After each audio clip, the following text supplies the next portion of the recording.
Toto je Rick. Dnes nechcel nakrúcať, no tvoje kliknutie ho prinútilo podpísať slepú zmluvu. To znamená 30 dní bez jedla. Len voda a bolesť. Prvý deň prebehol svižne. V tele má ešte zásoby glykogénu.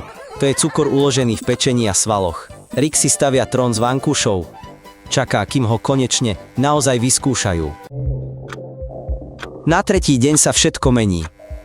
Glykogén sa minul a telo prešlo na tuky. Rick začal cítiť vôňu jedla vo vzduchu. Je si istý, že steny voňajú slaninou. Toto je prvý znak ketózy.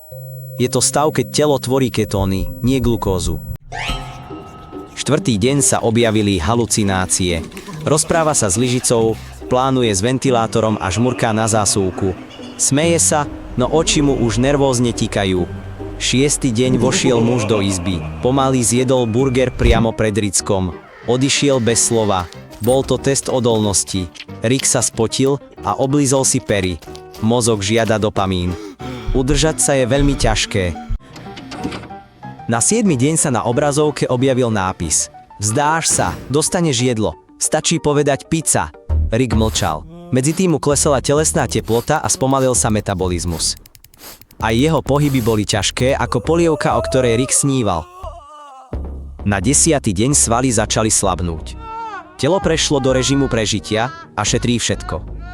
Dokonca aj myšlienky. Preto Rick začal pliesť slová. Okná volal lyžičkami, seba zase sendvičom. Objavil sa bežecký pás, podobný sushi pásu. Rick na ňom nedokázal stáť. Každý krok bol ako v lepkavej smole. Srdce bilo pomaly. Rick padal spomalene. V spánku Rick jedol burger. Prebudil sa a zistil, že žuje vlastný rukáv. Je to 15. deň. Mozog začal zlyhávať. Rick nevie, kde je sen a kde realita. Steny sa sťahujú a vzduch pulzuje. Tácka s dokonalými raňajkami sa zjavila ako Fata Morgana. Praženica, hrianka, avokádo. Podpis drobným písmom Plast, nejedzte. Rick to čuchá, olizuje a plače. Žalúdok sa sťahuje od očakávania, ale nič sa doňho nedostalo. Na 18. deň sa ventilácia naplnila vôňami. Pizza, šašlík, opekaná cibuľa. Rick sa plazí po podlahe, drží sa za brucho. Imunita je takmer vypnutá. Telo spaľuje vlastné svaly a Rick sa rozpráva s prachom. V zrkadle si všimol hovoriaci sendvič. Rick si vedie denník, kde sú všetky myšlienky len o jedle.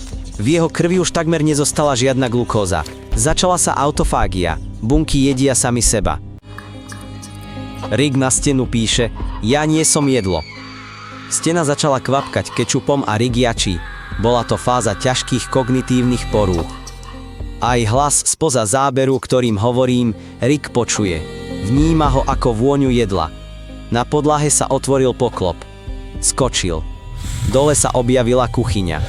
Spadol na zem. Rovno do chladničky. Prázdnej, bola to simulácia. Skúška reakcie na falošnú nádej. Teraz pred Ricka položili tanier s jedným pyrohom. Povedali, že ak ho zje, začne odznova. Pozeral sa, oblizoval si ústa, niečo šepkal. Ale nezjedol. Sebakontrola prekonala všetko ostatné. Na 30. deň sa dvere otvorili a Rick vyšiel. Jeho váha klesla o 14%. Puls mal ledva citeľný. Pečeň fungovala v núdzovom režime. Bez lekárskeho dohľadu sú také hladovky smrteľne nebezpečné. Ale Rick je Rick. Na slobode ho privítal transparent. Gratulujeme! Ďalší experiment. Mesiac bez spánku. Ani sa neprekvapil, len padol tvárou do torty a zaspal. Ďakujeme za zhliadnutie. Odoberajte Ricka.